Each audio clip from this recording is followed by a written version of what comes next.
네 번째 시간 다윗에 대해서 함께 은혜를 나누도록 하겠습니다. 오늘 본문 말씀은 사무엘상 17장 45절 말씀입니다. 함께 합독하겠습니다. 다윗이 블레셋 사람에게 이르되 너는 칼과 창과 단창으로 내게 나아오거니와 나는 만군의 여호와의 이름 곧 내가 모욕하는 이스라엘 군대의 하나님의 이름으로 내게 나아가노라. 네. 여러분, 이 본문 말씀이 어디에서 나오는 다윗의 말입니까? 누구와의 싸움이었죠? 네, 골리앗과의 싸움에서 다윗이 골리앗과 싸우러 나갈 때 했던 말입니다.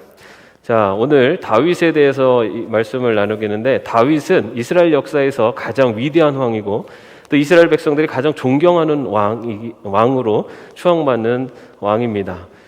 그런데 우리가 다윗 하면은 기억나는 것이 골리앗과의 싸움에서 물맷돌로 골리앗을 이긴 그런 왕, 그리고 또 한 가지는 우리아의 밧세바를 범한, 아마 다윗 하면은 떠오르는 그 몇 가지의 사건들은 기억이 나지만 다윗의 일생이 어떠한 일생을 살았는지, 다윗의 삶이 어떠한 삶을 살았고 다윗이 이룬 업적이 어떠한 것이 있는지에 대해서 우리가 사실 구체적으로 이렇게 잘 기억은 하지 못하는 것 같습니다. 그래서 오늘은 다윗의 일생을 쭉 한번 또 살펴보면서 여러분 또 그 안에서 주시는 또 하나님의 은혜를 함께 나눠보도록 하겠습니다. 먼저 다윗이라는 뜻은 사랑스러운 자라는 뜻을 갖고 있습니다. 다윗이라는 이름의 뜻은 사랑스러운 자라는 뜻을 갖고 있고, 다윗은 유다 지파 2세 막내 아들로서 어디에서 태어났냐면은 베들레헴에서 출생을 합니다.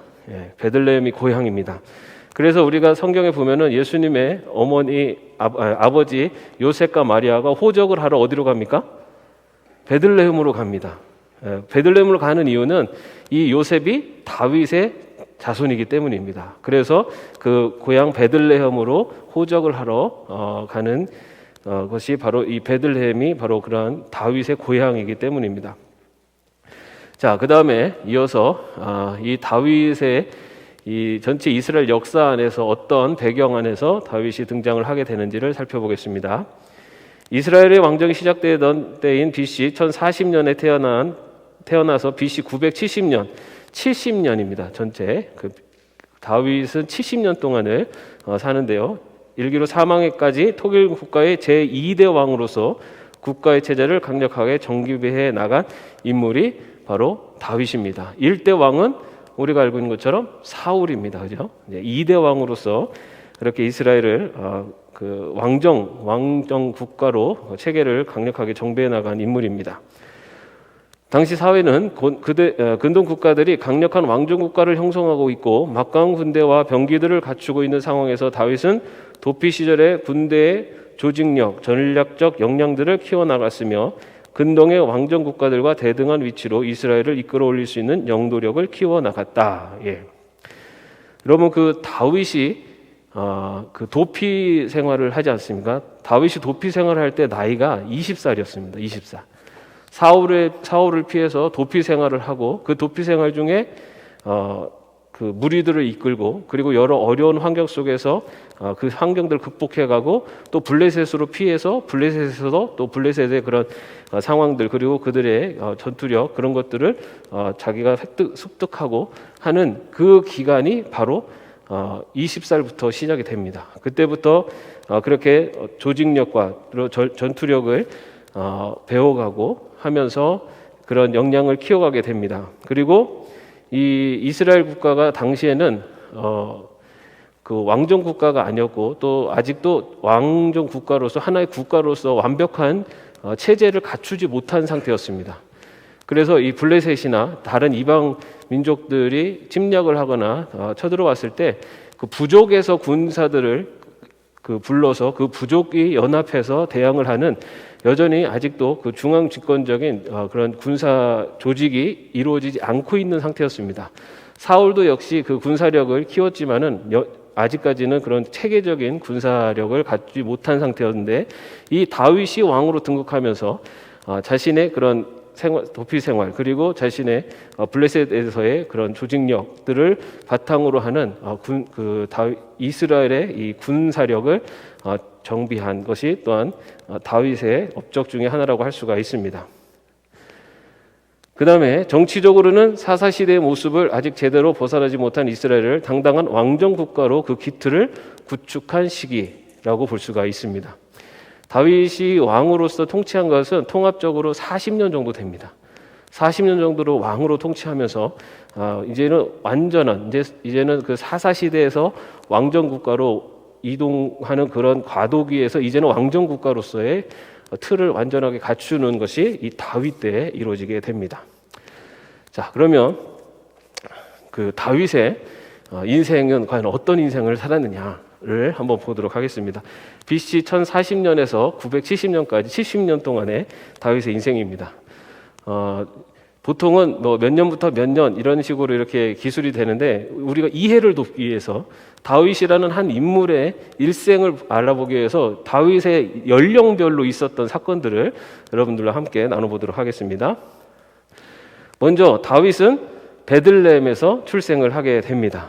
자, 베들레헴은 우리가 성경에서 알고 있는 예수님 아버지 요셉의 고향이기도 하고 요셉이 바로 다윗 가문의 자손이다라는 것을 나타내고 있습니다. 자, 거기에서 다윗은 목동 생활을 하게 됩니다.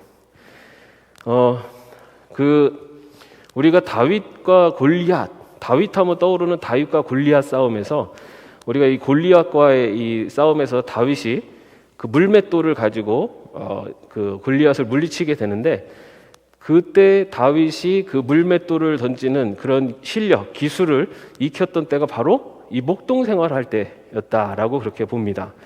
성경에 그 다윗이 자기가 사자로부터도 양을 지켰다라고 할 때 다윗이 가지고 있었던 것은 당시 그 양치기들은 이 무기로서 이 물맷돌과 그리고 막대기를 갖고 이 두 가지밖에 없었습니다. 무기가. 그런데도 사자와 싸울 수 있었다는 것은 이 다윗의 물맷돌 실력이 아주 대단했다라는 것을 말합니다. 그래서 우리가 골리앗과의 싸움에서 하나님을 의지해서 나가서 싸웠다라는, 그래서 승리할 수 있었다라고도 분명히 얘기할 수 있지만, 그렇게 또 할 수 있었던 이유는 이 목동 생활을 하는 동안에 이 물맷돌 실력이 대단해졌다는 겁니다. 그래서 그런 실력도 있었고, 그리고 거기에 하나님의 능력을 의지해서 나가서 싸웠기 때문에 거기에서 이 거대한 장군 골리앗을 넘어뜨릴 수 있었다라고도 볼 수가 있습니다. 자, 그렇게 그 소년 시절에는 큰 어떤 특별한 사건이 없이 그냥 평범한 목동으로서 삶을 살게 됩니다. 그러다가 사무엘에서 기름 부음을 받게 되는데요. 이때가 나이가 15살 때입니다. 그때 우리가 아는 것처럼 이세에게는 8명의 아들이 있었는데 첫째부터 다 그 기름 부음에 합당하지 않다가 마지막 이 다윗이 기름 부음을 받게 됩니다. 그렇게 기름 부음을 받은 다윗은요, 또 특별히 기름 부음을 받았다고 해서 그가 어떤 두각을 나타낸 것이 아닙니다. 그리고 오히려 사무엘은 그 다윗에게 너무 그것을 남에게 이야기하지 말아라라고 하면서 그것을 좀 잠잠하게 시키는 그런 모습도 있었습니다. 그런데 그때 이제 사울이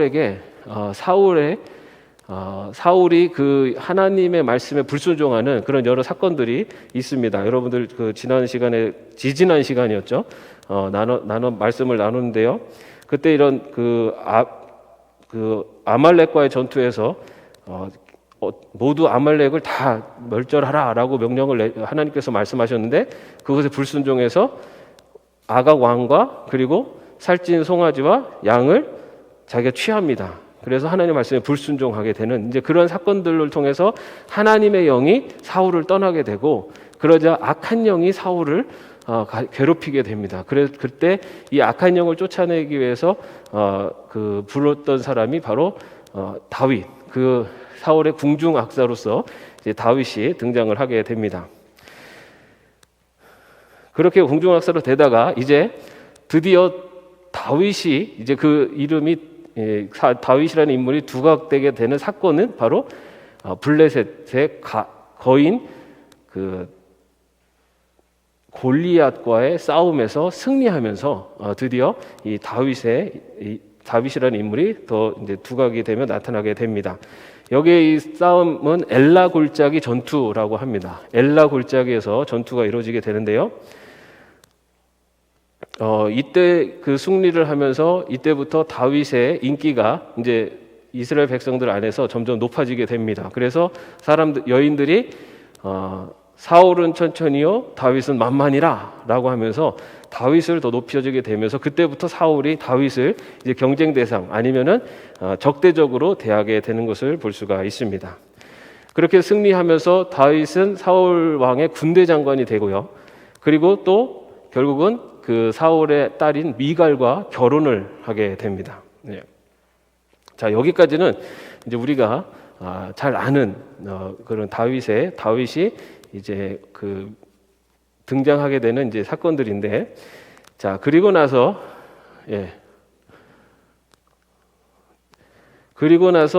그 이제 다윗을 시기한 사울이 이 다윗을 시기하고 또 다윗을 해치려고 그렇게 많은 시도를 하게 됩니다.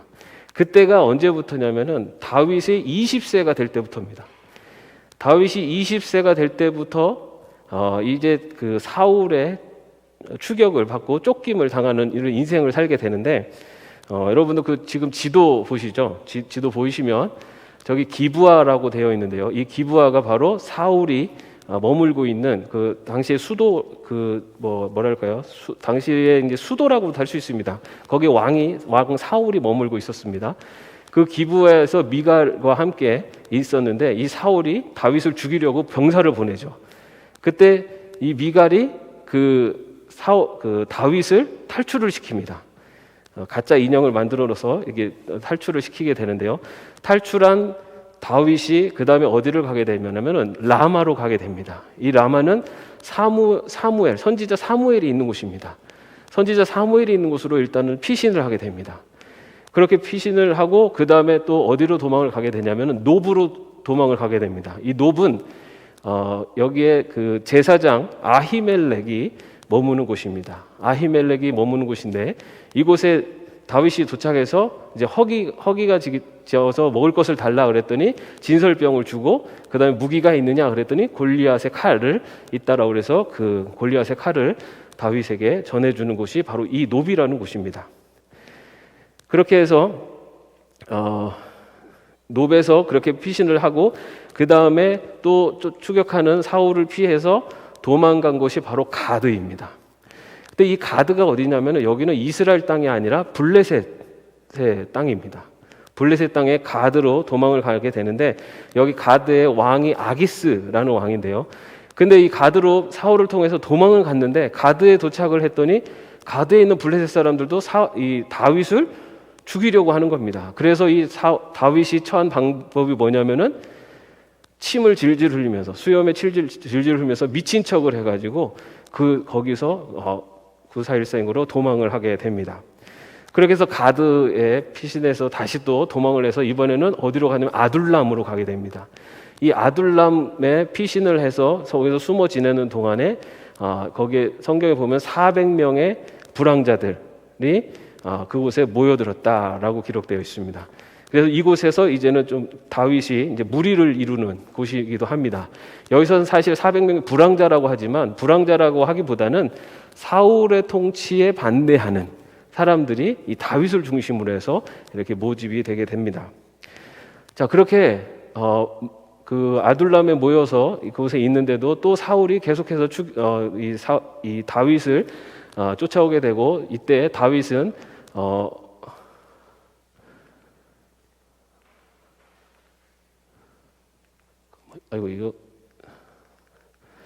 이때 다윗은 어디로 가게 되냐면 모압 땅으로 가게 됩니다. 모압 땅으로 가게 되는데 이 모압 땅으로 가게 되는 이유는 모압으로다가 자기 부모님을 모압으로다가 피신을 시킵니다.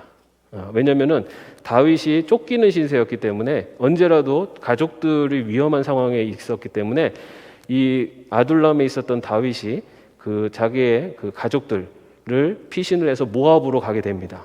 근데 왜 모압으로 갈까? 이방 나라로. 그 이유는 여러분 그 다윗의 증조 할머니가 누구죠? 룻입니다. 룻은 어디 여인이었습니까? 모압의 여인이었어요. 그래서 외가 쪽으로 해서 자기 가족들을 피신시킨 겁니다. 그렇게 해가지고 이제 그쪽으로 피신을 시키고 나서 그 다음에 이 그일라에 가게 되는데 피신을 하고 나서 그 다음에 또 여기 그 헤레스풀이라는 곳에 이게 피신해서 숨어 있었습니다. 그런데 그일라에 그 블레셋 사람들이 쳐들어오게 됩니다. 그래서 거기에 막 모든 걸 탈취해 간다는 소식을 듣고 이 다윗이 그 무리들과 함께 그일라 사람들을 구하러 갑니다. 그런데 그일라 사람들을 구하러 갔는데 그 그일라 사람들이 결국은 이 다윗을 배신을 하게 돼서 또 다윗이 또 도망을 가게 되게 되는데요. 그렇게 해서 도망을 가서 간 곳이 십광야입니다. 근데 이 십광야에서 요나단을 만나게 됩니다. 그 요나단과 그 다윗이 굉장히 가까운 끈끈한 그런 관계였다라는 것을 우리 알고 있는데 여기에서 광야를 요나단을 제외하게 되고요. 그 다음에 간 곳이 마온 광야입니다. 이 마온 광야에서까지 사울이 계속해서 추격해 오는 겁니다. 그래서 마온 광야에서는 사실은 다윗이 사울에게 잡힐 뻔했어요. 그런데 어떤 일이 있었냐면은 블레셋이 쳐들어온 겁니다. 그래서 사울이 마온 광야까지 왔다가 다윗을 잡으려고 하다가 다시 돌아가게 됩니다. 그리고 나서 이 사울이 그렇게 철수하고 난 다음에 다시 다윗이 피한 곳이 엔게디라는 곳입니다. 이 엔게디에서 숨어 있을 때 또 사울이 다윗을 추격하다가 이 엔게디에 있는 굴에 들어오게 됩니다. 엔게디 있는 굴에 거기 숨어 있었는데 그 안에 이 사울이 용변을 보러 들어옵니다. 혼자.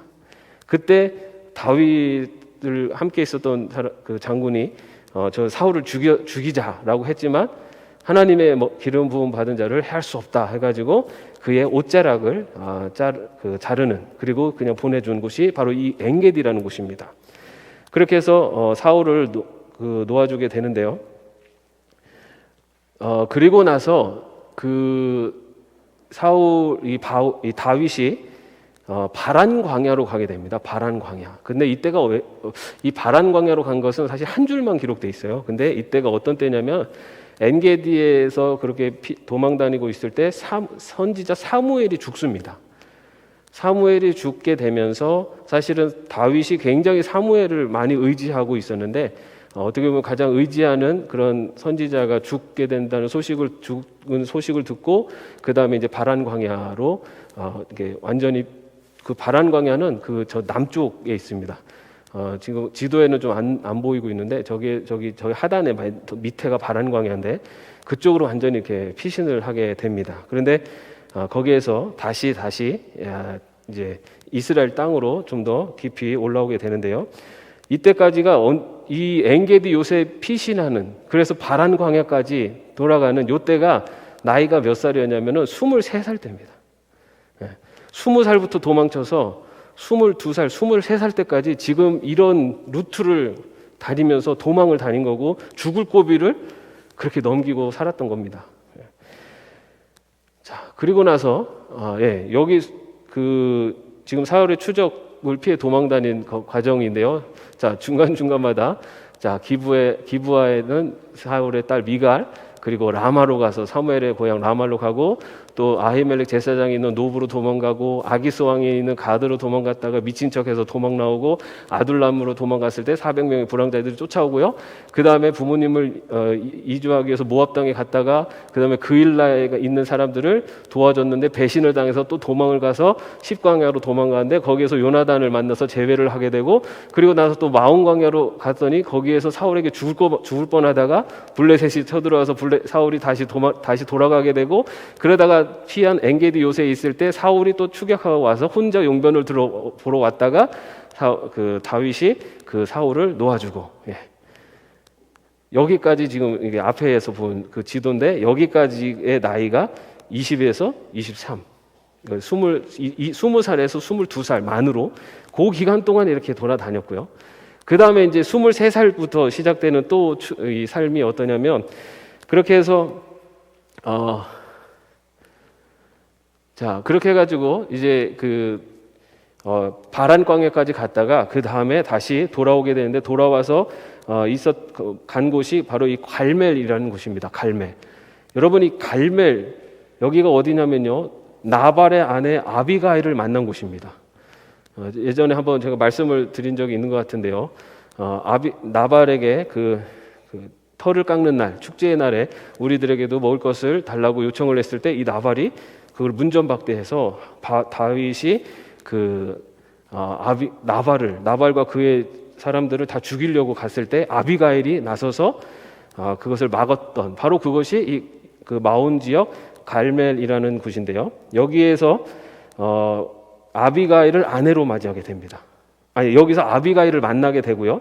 그리고 나서 아비가일과 아히노암을 이곳에서 아내로 맞이하게 되고, 그 다음에 가는 곳이 또 십광야입니다. 이 십광야는에서 또 어떤 일이 있었냐면은 사울 왕을 또 죽일 수 있었던 기회가 있었는데, 그곳에서 또 사울 왕을 이렇게 놓아주는 그 사건이 또 십광야에서 있었습니다. 그래서 그렇게 바란 광야에서 올라와서 십광야까지, 요때가 23살부터 25살, 바로 그 기간 동안에 있었던 또 사건입니다. 그리고 나서 이제 25살부터 30살까지, 요때는 어디에 가 있냐면은 이제는 이스라엘 땅에서 이제는 자신이 더 이상 피할 곳을 없고, 그래서 이제는 다시 블레셋으로 들어가게 됩니다. 블레셋으로 들어가서 가드의 아기스 왕에게로 다시 돌아가서 그곳에서 이제는 그 일종의 그 신하가 되어서 궁신이 되어 가지고 그 가드에서 블레셋에서 지나게 되는데요. 그때 이 가드의 아기스 왕이 이 다윗과 그의 무리들에게 그 시글락이라는 곳에서 머물도록 그렇게 허락을 해줍니다.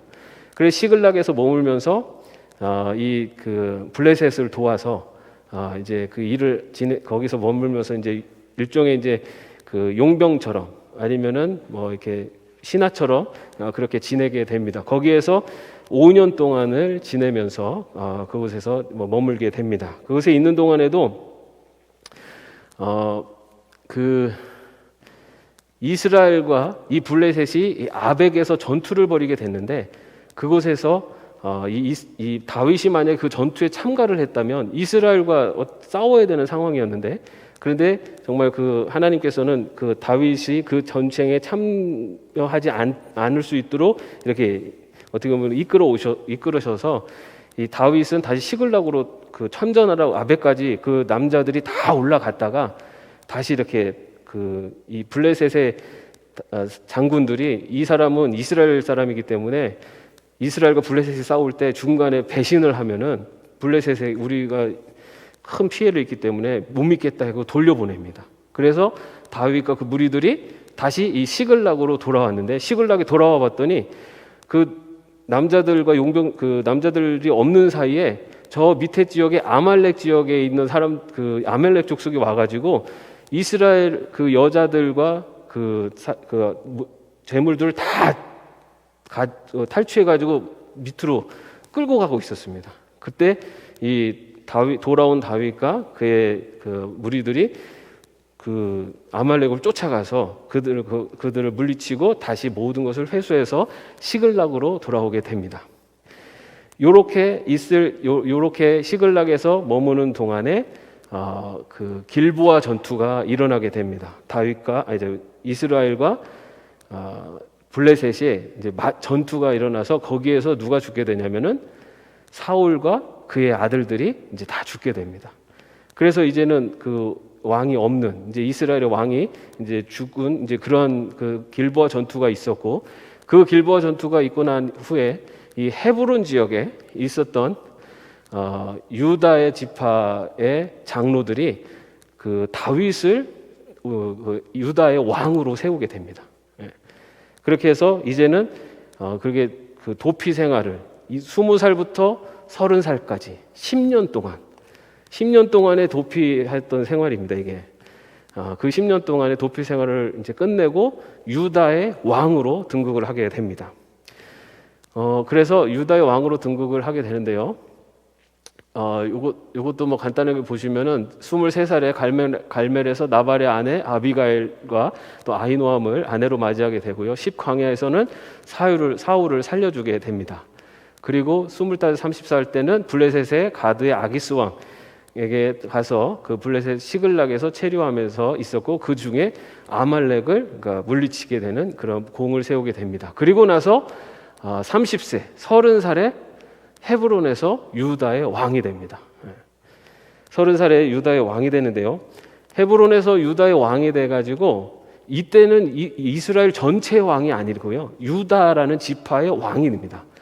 유다라는 지파의 왕이 돼가지고 7년 6개월 동안 왕으로 지내게 됩니다.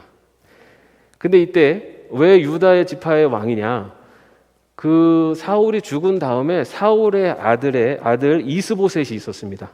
사울의 아들, 그 전쟁터에 나간 아들들은 다 죽었는데 전쟁터에 나가지 않은 아들 중에 이스보셋이라는 아들이 있었는데, 이 그 아브넬이라는 군대 장관이 이 이스보셋을 중심으로 해가지고 이 사울의 왕권을 계속 이어갑니다. 그래서 북쪽 지파는 이 이스보셋이 왕이었어요. 그리고 유다 지파만이 다윗을 왕으로 그렇게 7년 6개월 동안을 이렇게 그래서 다윗은 유다의 왕으로 처음에는 지내게 됩니다. 근데 그 7년 6개월 동안에 무슨 일이 있었냐면은 이 북쪽에 이스보셋과 아브넬, 이스보셋을 왕으로 만든 군대 장관 아브넬과 이 이스보셋 왕과의 갈등이 있었습니다. 그래서 이 이스보셋이 아브넬을 이렇게 어떻게 보면 좀 모함해가지고 이 아브넬이 배신을 합니다. 그래가지고 다윗과 이제 협약을 맺고 돌아가는데, 그 돌아가던 아브넬을 이 다윗의 장관인 요압이 아브넬을 죽여버립니다. 하여튼 굉장히 극적인 일들이 있으면서 결국은 그 이스보셋도 그 배신당해서 죽고, 그리고 그 아브넬도 죽고, 그러면서 북쪽 지파의 왕이 없어지고 그것을 중심으로 했었던 장관이 없어지게 됩니다. 그러니까는 북쪽 지파에 있었던 그 장로들이 이 유다의 왕으로 있는 다윗에게 찾아와서 북쪽 지파의 왕이 되어 주십시오라고 하면서 그렇게 해서 이 다윗이 이제 전체 이스라엘의 왕이 됩니다. 사울 이후에 바로 전체 이스라엘의 왕이 된 것이 아니라 그렇게 유다의 왕으로 7년 6개월, 그리고 나서 북쪽 지파의 장로들이 와서 왕이 되어 주십시오라고 요청을 해서 그 다음에 33년 동안을 이제 전체 이스라엘의 왕으로 그렇게 지내게 됩니다. 그렇게 전체 이스라엘의 왕이 된 것이 35세 때입니다. 35세 때 이제 이스라엘 전체의 왕이 되게 되는데요. 자, 그런데 왕이 되었는데 그 왕이 되었지만은 여전히 이 다윗이 그 전체 그 이스라엘의 왕권을 완벽하게 세우지는 못합니다. 그러다가 완벽하게 세우는 계기가 생깁니다. 언제냐면은 37살 때 여부스 성을 점령하게 됩니다. 이 여부스 성이 어떤 성이냐면은 지금 우리가 알고 있는 예루살렘 성, 그 예루살렘 거기가 예전에 여부스 성이었습니다. 여부스족이 그 성을 점령하고 거기에 살고 있었어요. 근데 여기가 이스라엘의 한 중앙인데도 이스라엘 민족이 이 여부스 성에 있는 여부스족은 거기를 못 뺏었습니다. 예루살렘이 워낙 완전히 굉장히 이렇게 방어에 좋은 그런 지형으로 돼 있고 해서 이스라엘의 가운데 있지만은 이 여부스 성을 이스라엘이 차지하지 못했어요. 그런데 여기를 누가 점령하게 되냐면은 다윗이 그곳을 점령하게 됩니다. 그래서 이 여부스 성은 이 여부스 족을 다 물리치고 여부스 성을 다윗성이다라고 칭하면서 이제 이곳이 전체 이스라엘의 수도가 되게 됩니다. 여기가 왜 중요하냐 하면 이 여부스 성은 남쪽 지파나 북쪽 지파나 어느 지파도 이곳을 점령하지 못했어요. 그래서 여기는 굉장히 중립적인 곳입니다. 그리고 이 예루살렘이 이 전체 가나안의 거의 중앙이에요. 그러니까 가장 중심이고, 그리고 그 예루살렘 성에는 기혼샘이라고 하는 그 물이 근원이 있다 보니까 입지 조건이 너무 좋은 곳입니다. 그래서 여기에 이제 왕이 이제 수도를 이 다윗성으로 옮기면서 이스라엘의 정말 중심에 서게 되는데, 그런데 더 크게 그 중심에 서게 되는 것은 이렇게 여부스 성에 그 다윗이 그 다윗성이라고 하면서 그 나라 이제 어떻게 그 이스라엘 국가를 재건하려고 하니까 그것을 가장 크게 견지한 그 세력이 누구냐면은 바로 블레셋이었습니다. 블레셋. 그때까지만 해도 길보아 전투에서 블레셋이 이겼기 때문에 이 이스라엘은 이제는 블레셋이 승리국입니다. 그래서 이스라엘하고 했을 때는 이스라엘이 별로 신경 쓰지 않고 그것은 이제 일종의 이제 속국처럼 그들이 뭐 조공도 받고 이제 그랬었는데, 다윗이 이제는 여부수성에서 이제 그 어떤 국가적인 틀을 갖게 되니까 이 블레셋에서 이것을 가만두지 않고 블레셋이 쳐들어오게 됩니다. 그래서 블레셋이 쳐들어오게 되는 그 전투가 바로 이 르바임 골짜기 전투입니다. 르바임 골짜기 전투에서 블레셋과 두 번이나 전쟁을 하는데 거기에서 다윗이 승리하게 됩니다. 그러면서 이 블레셋, 여러분 성경을 읽으시면은 이 블레셋, 이스라엘을 제일 괴롭힌 민족 중에 하나가 블레셋이었어요. 근데 다윗이 이 르바임 골짜기에서 완전히 승리하면서 이 블레셋을 쫙 밀어냅니다. 가드에 있는 쪽까지 쭉 밀어내서 그 셰팔레 지역까지 이스라엘이 다 지역을 점령하게 되고, 그러면서 이제는 정말로 이스라엘의 중심에 서는 왕으로서 이제 다윗이 등장을 하게 됩니다. 그리고 나서 다윗이 한 것이 뭐냐? 이제는 다윗성으로 법궤를 옮기는. 이제는 이제 그 영토가 어느 정도 확장되고 이제는 그 블레셋 민족을 몰아내고 나서 이 다윗이 한 것이 바로 법궤를 옮기는 것이었습니다. 여러분 아는 것처럼 우리 법궤가 기란 여아림에 그 블레셋에게 뺏겼잖아요, 그죠? 전쟁 중에 블레셋에게 뺏겼다가 막 그 돌고 돌다가 기란 여아림에 그 정착 있은 지 20년이 지났습니다. 그래서 다윗이 먼저 기란 여아림에 있는 그 법궤를 이제 가지고 오려고 술에 태워가지고 가지고 오려다가 그게 흔들거리자 그것을 넘어진 걸 막으려고 잡았던 우사가 죽게 되고, 그래서 그것이 두려워서 그 오벳 에돔의 집에 그 법궤를 두게 되는데, 그 있는 3개월 동안에 그 오벳 에돔의 축복을 받았다라는 기억이 나실 겁니다. 거기 그 오벳 에돔에 있었던 그 법궤를 다시 또 다윗성으로 이렇게 가져오게 됩니다. 그래서 이제는 그 다윗성이 정치적인 그리고 군사적인 그리고 종교적인 그런 중심지로 이렇게 자리 잡게 되는 그런 과정이 진행됩니다. 그리고 나서는 이 다윗이 그 법궤를 모시고 있으면서 내가 이 법궤를 모실 수 있는 성전을 짓고 싶어 했습니다. 그러나 나단 선지자를 통해서 성전 건축을 허락받지 못하게 됩니다. 그래서 그때부터 다윗이 이제 성전 건축을 필요한 모든 것들을 준비하게 되는데요. 그리고 나서 다윗은 또 정복 전쟁을 계속하게 됩니다. 그래서 이스라엘 주위에 있었던 모압, 에돔, 아람, 그리고 아담의 이런 다메섹, 아람의 소바, 하맛 이런, 그리고 암몬 이런 이스라엘 주위에 있었던 모든 이방 민족들을 다 점령해 나가기 시작을 합니다. 그래서 영토를 계속해서 확장하고 각 지파들에게 더 많은 땅들을 이렇게 분배할 수 있게 되었습니다. 자, 그런데 이렇게 될 때까지가 37살. 그래서 그렇게 그 왕이 돼서 그 통치를 하고 굉장히 승승장구하면서 지내게 됩니다. 그러다가 다윗이 49살이 되었을 때입니다. 49살. 누구더라도 49살을 조심하십시오. 자, 이때 그 다윗이 계속해서 이 승승장구하면서 이방으로 확장을 하는데, 아람에 있는 저 북쪽에 있는 아람 나라들을 점령하는데, 그 전까지는 다윗이 같이 가서 싸웠어요. 다윗이 가서 이런 그 이방 민족들하고 싸웠는데, 이 아람과의 전쟁 중에서는 다윗이 가지 않고 후방에 머무르게 됩니다. 다윗성에 머무르게 돼요. 그러면서 이때 어떤 일이 있었냐면은 우리아의 아내 바세바를 취하는 그 사건이 바로 이때 일어납니다. 어떻게 보면 다윗이 가장 모든 것이 최고의 그 절정에 이르렀을 때, 그때 전장의 현장이 아닌 그 후방에 머무르면서 이 바세바를 범하게 됩니다. 그 범하자 선지자 나단에게 이것을 통해서 이제 심판을 경고받게 되고요.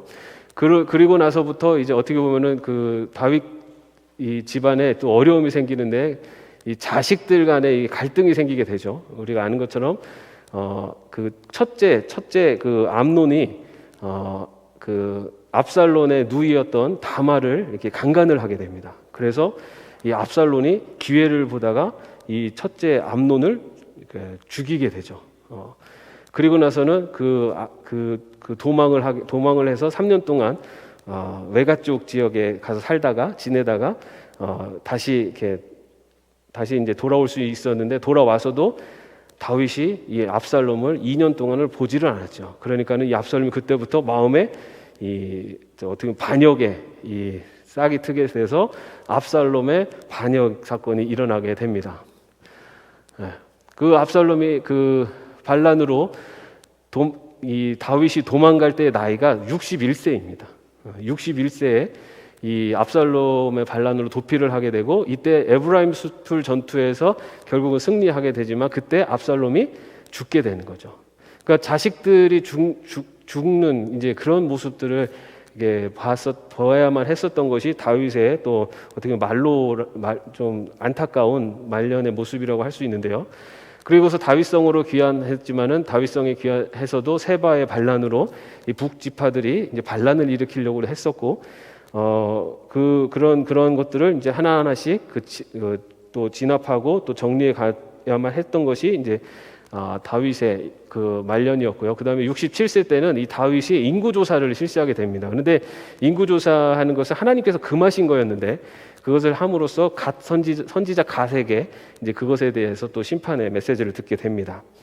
그리고 나서는 이제 정말로 이제 마지막 때는 이 아도니아는 누구냐면은 그 다윗의 아들입니다.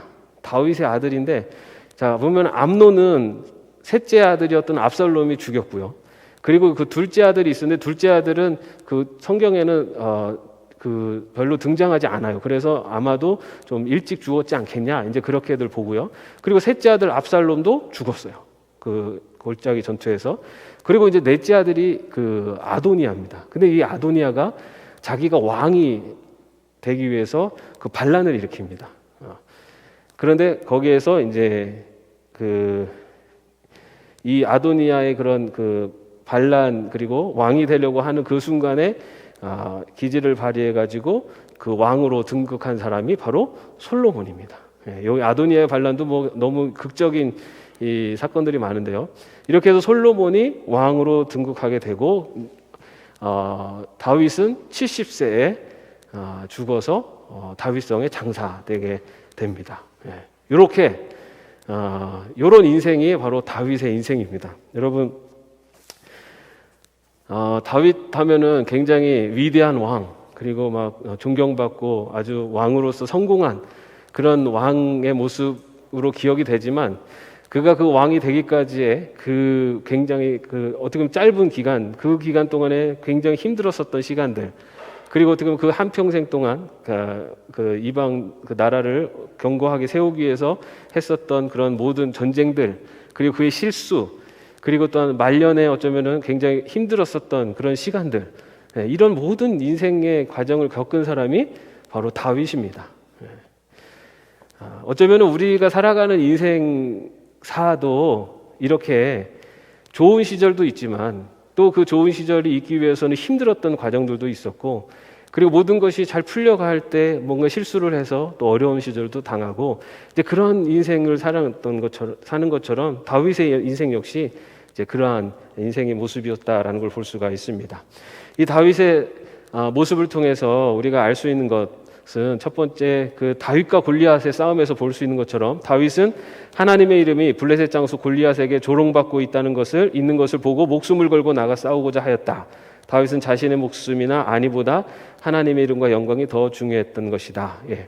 다윗이 블레셋과의 전투에서 골리앗이 정장 40일 동안 이제 싸움을 하게 되는데요. 그 엘라 골짜기 전투는 좀 특이합니다. 다른 데는 그냥 이렇게 그 블레셋과 이스라엘이 서로 그냥 이렇게 전쟁을 바로 시작을 하는데, 이 엘라 골짜기에서는 이게 장수들이 대표로 나와가지고 싸우는 좀 다른 전쟁 형태인데, 근데 여기서 40일 동안 골리앗이 나와서 여호와를 그리고 하나님을 조롱해도 누구도 나가 싸우지 못하고 있었던 상태였던 겁니다. 그때 사실 다윗이 나가서 싸우게 되는데, 여러분 아는 것처럼 다윗이 그렇게 나가서 싸울 수 있는 객관적인 조건으로 봤을 때는 사실 이길 수 없는 전쟁 싸움이었죠. 그럼에도 불구하고 다윗이 하나님의 이름을 욕되게 하는 이 골리앗과 나서 싸우는, 하나님의 이름을 위해서, 영광을 위해서 자신의 목숨을 바칠 수 있었던 사람이 바로 다윗이었다라는 걸 볼 수 있습니다. 그런데 다윗이 이렇게 나가서 싸우는데, 그는 높은 지위와 화려한 직업을 가진 자도 아니었고 형제들 중에서 제일 주목을 받지도 못하는 막내였으나 하나님을 위한 의로운 분노를 가진 자였고, 또 하나님을 위해서는 목숨도 두려워하지 않는 용감한 자였다. 예. 다윗은 사실 내세울 곳이 없었어요. 여러분 사울은 굉장히 사울에 대해서 다른 사람보다 뭐 머리 하나가 더 크다, 아니면은 사울에 대한 여러 가지 개인적인 것들을 얘기하는 그런 구절들이 있습니다. 근데 다윗은 그의 개인적인 모습에서 그것에 대해서 칭송하는 구절들은 사실 별로 없습니다. 다윗은 사실은 내세울 게 없는 사람이었어요. 그럼에도 불구하고 하나님의 이름을 위해서 그가 나가서 싸울 수 있었던 사람이었다라는 것을 볼 수 있습니다. 그런데 하나님께서 그 부족한 사람의 무엇을 사용하셨습니까? 물맷돌 던지는 실력을 사용하셨어요. 물맷돌 던지는 거는 아무것도 아니죠. 그런데 하나님께서는 그렇게 하나님의 이름을 위해서 싸우기 위해서 나오는 다윗의 그 물맷돌 실력을 이용하셔서 골리앗을 물리치셨다는 겁니다. 우리들이 갖고 있는 것 별것도 아닌 것 같죠. 내가 갖고 있는 거 아무것도 아닌 것 같지만, 하나님께서는 하나님의 말씀에 순종해서 나오는 자에게 그 사람이 갖고 있는 그 작은 그 능력을 이용하셔서 하나님의 큰 능력을 이루신다는 겁니다. 이것이 하나님의 일을 이루시는 방법이에요. 하나님이 이스라엘 백성들을 하나님의 백성으로 선택하신 이유가 뭡니까? 이스라엘 백성들이 잘나서가 아니에요. 가장 보잘것없고 힘없는 민족이었기 때문에 하나님께서 이스라엘 백성들을 선택하셨고, 이스라엘 백성들을 통해서 하나님이 이 세상 속에 하나님의 나라 그리고 하나님의 이름을 나타내셨다는 겁니다. 여러분, 내가 가지고 있는 것 별것도 아닌 것 같고 아무것도 아닌 것 같아도요, 그 아무것도 아닌 것을 통해 하나님은 하나님의 역사를 이뤄 가신다는 겁니다. 하나님의 말씀에 순종하는 자를 통해서. 다윗은 그것을 우리에게 또 보여주고 있다고 볼 수가 있고요.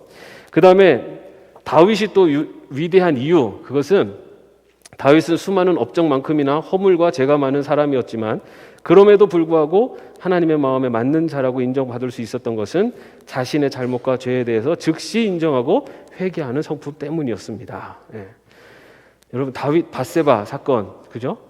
이 밧세바 사건은 아까도 말씀드린 것처럼 다윗이 이방 민족들을 다 물리치고 자기가 막 나가서 막 싸우고 성공하고 승승장구할 때 일어난 것이 아니라, 그 절정기에서 이제는 이제 내가 조금 내려놓고 이제 조금 내 몸도 보살피고 해야겠다라고 할 때 그런 실수를 범하게 된 것을 볼 수가 있습니다.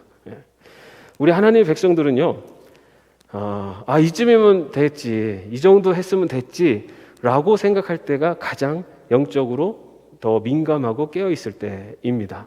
왜냐하면 우리가 하나님의 백성으로 살아갈 때 우리는 이쯤이면 됐지라는 것이 없어요. 여러분, 내가 그전에 젊었을 때 이렇게 많이 했으니 이제는 좀 빠져도 되겠지, 없어요, 그런 거. 왜냐하면 지금 요때에 나에게 또 원하시는 하나님의 뜻이 있고 계획이 있으세요. 그렇기 때문에 우리는 어쩌면 하나님 나라 가는 그 순간까지도 하나님을 위해서 내가 할 수 있는, 그리고 섬길 수 있는 일들을 계속해서 섬기고 행하며 나가는 그것이 우리들이 취해야 되는 자세입니다.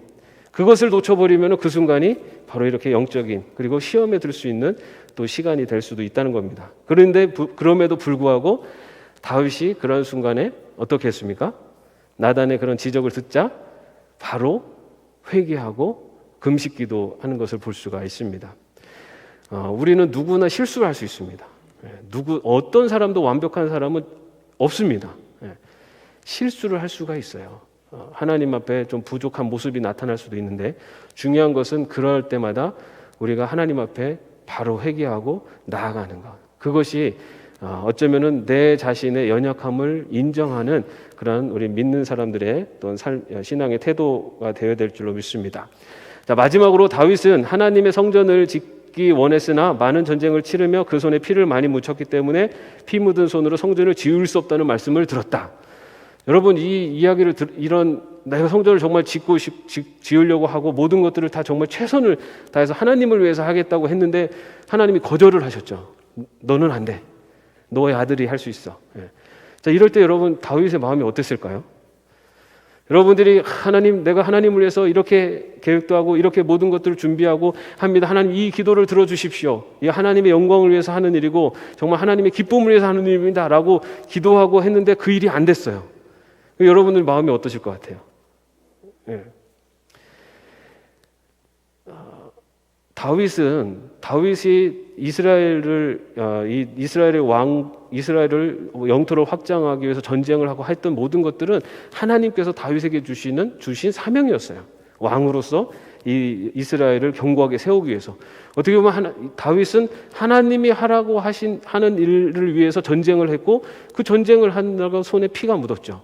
근데 하나님께서는 네가 피가 묻었으니까 하나님의 성전을 지을 수 없다라고 말씀하시는 거예요. 억울하지 않습니까? 그러면 처음부터 내 손에 피를 묻히지 않게 하시든지. 그런데 여러분 다윗이 위대한 이유는 그 이야기를 들었을 때의 다윗의 반응입니다. 내가 볼 때는 억울하고 내가 볼 때는 이해할 수 없는데도 불구하고 다윗은 그 말씀에 그대로 순종했습니다. 여러분 우리가 살아가다 보면은 우리의 이성으로 이해할 수 없는 일들이 많이 있어요. 때로는 그 일들이 정말 때로는 좀 속상하기도 하고 좀 원망되기도 하고 억울하기도 하고 그런 일이 생길 수 있습니다. 그런데 그러한 일들 안에서 다윗이 취한 것은 그럼에도 불구하고 하나님의 말씀에 순종하는 길을 택했다는 겁니다.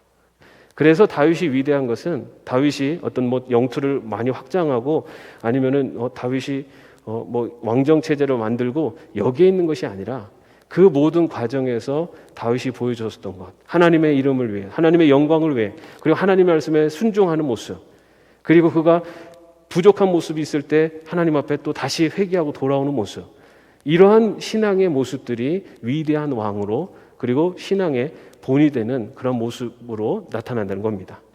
여러분들 우리도 다윗과 같은 그런 신앙의 자세를 가졌으면 좋겠습니다. 하나님의 영광을 위해서라면 정말로 나에 있는 모든 것들을 다 하나님을 위해서 드릴 수 있는, 그리고 정말 하나님의 말씀이라면 내가 좀 속상하고 내 뜻대로 아닌 것 같아도 하나님의 말씀에 순종할 수 있는, 그리고 때로는 실수할 때 다시 하나님께 돌아올 수 있는 그런 신앙의 자세로 살아갈 수 있는 저와 여러분이 되시기를 주님의 이름으로 축원합니다. 기도하겠습니다. 하나님, 다윗의 인생을 돌아봅니다. 다윗이 위대한 왕으로 또 우리들에게 기억되는 것, 그의 삶에 이룬 업적이나 또한 그가 이룬 많은 전쟁에서의 승리가 아니라 신앙인으로서 또 하나님 앞에 서 있는 백성으로서 그가 하나님을 위해서 그의 삶을 드렸고 또한 그가 하나님의 말씀에 순종했고 그가 혹여나 죄의 길에 있을 때 다시 하나님의 께로 나왔었던 그 신앙의 모습을 봅니다. 주님, 우리들도 다윗처럼 우리들의 신앙의 자세가 하나님의 말씀을 중심으로 하나님의 말씀에 순종하며 살아갈 수 있도록 인도하여 주옵소서. 비록 그 길이 내가 이해할 수 없고 그리고 때로는 나에게 손해가 되는 것처럼 보일지라도 하나님의 원하시는 길이라면, 하나님의 뜻이라면 하나님의 말씀에 순종하는 그 길을 걷는 저희들이 되게 하여 주시옵소서. 예수 그리스도의 이름으로 기도합니다. 아멘. 이 시간 함께 찬양하며 또 기도하며 나가겠습니다.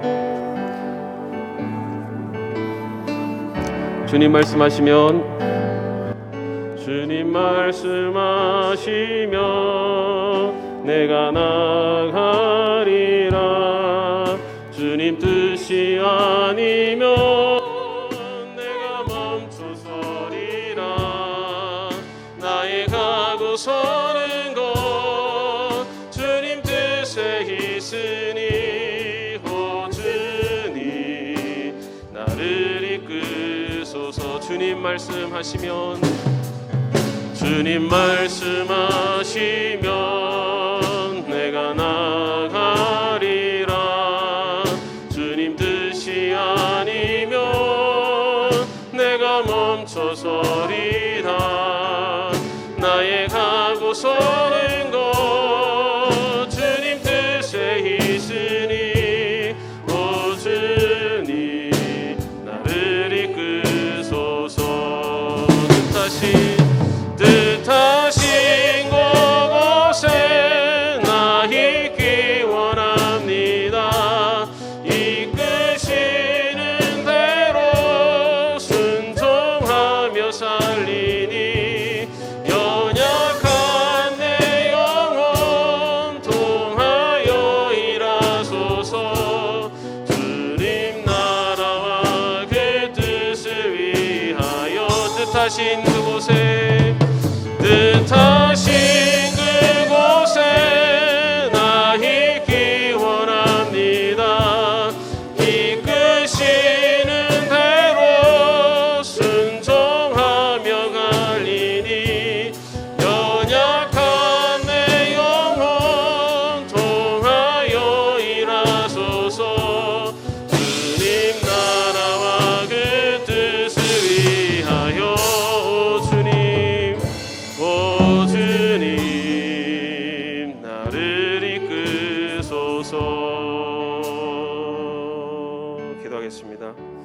주님, 주님의 말씀에 순종하는 저희들이 되게 하여 주옵소서. 우리들의 삶의 인생 여정 속에 어떠한 삶의 형편이 오더라도 주님의 말씀에 순종하며 또한 주님과 동행하는 저희들 되게 하여 주옵소서. 주 예수 그리스도의 은혜와 하나님의 사랑하심과 성령님의 교통하심과 동행하심이 주님의 말씀에 순종하며 주님의 기뻐하시는 길로 나아가기로 마음속에 결단하는 주의 종들 머리 위에 이제로부터 영원까지 함께 없시기를 간절히 축원하옵나이다. 아멘.